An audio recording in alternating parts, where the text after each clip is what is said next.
2 Kings 11. Now when Athaliah, Ahaziah's mother, saw that her son was dead, she set about to destroy all the royal family. But Jehosheba, King Joram's daughter, Ahaziah's sister, took Joash, son of Ahaziah, and stole him away from among the king's children who were about to be killed. She put him and his nurse in a bedroom. Thus she hid him from Athaliah, so that he was not killed. He remained with her 6 years, hidden in the house of the Lord, while Athaliah reigned over the land. But in the 7th year, Jehoiada summoned the captains of the Carites and of the guards, and had them come to him in the house of the Lord.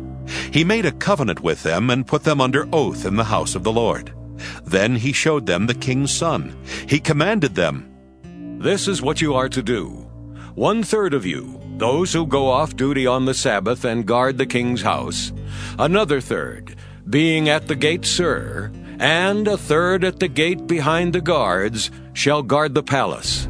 And your 2 divisions that come on duty in force on the Sabbath and guard the house of the Lord shall surround the king, each with weapons in hand, and whoever approaches the ranks is to be killed.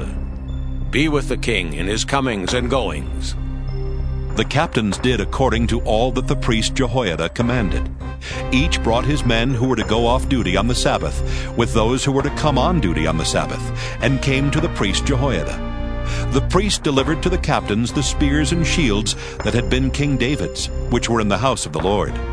The guards stood, every man with his weapons in his hand, from the south side of the house to the north side of the house, around the altar and the house, to guard the king on every side. Then he brought out the king's son, put the crown on him, and gave him the covenant. They proclaimed him king, and anointed him. They clapped their hands and shouted, "Long live the king!" When Athaliah heard the noise of the guard and of the people, she went into the house of the Lord to the people. When she looked, there was the king standing by the pillar according to custom, with the captains and the trumpeters beside the king, and all the people of the land rejoicing and blowing trumpets.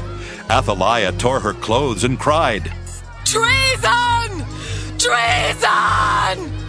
Then the priest Jehoiada commanded the captains who were set over the army, "Bring her out between the ranks, and kill with the sword anyone who follows her." For the priest said, "Let her not be killed in the house of the Lord." So they laid hands on her. She went through the horses' entrance to the king's house, and there she was put to death.